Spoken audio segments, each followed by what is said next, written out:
Bodoh ngamuk ke. Kali anyar.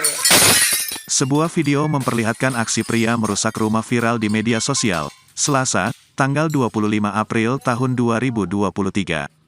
Dari keterangan yang disematkan di video tersebut, pria itu mengamuk akibat sakit hati ditinggal nikah kekasihnya.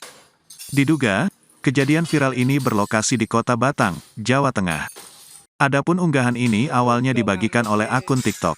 Dalam tayangan tersebut, tampak seorang pria mengenakan hoodie abu-abu memecahkan kaca jendela depan sebuah rumah bercat hijau. Ia menggunakan sebuah tongkat panjang dan menyodok kaca tersebut hingga pecah berkeping-keping.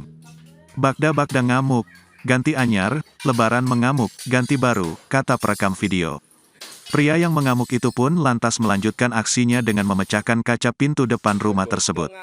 Akibat kejadian ini, lantai rumah tersebut tampak berantakan dipenuhi pecahan kaca. Pria tersebut sengaja merusak rumah lantaran tak terima ditinggal menikah oleh kekasihnya. Jatuh bodoh ngamuk.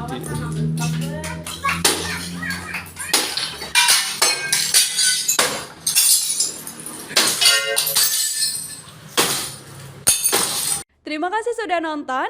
Jangan lupa like, subscribe, dan share ya.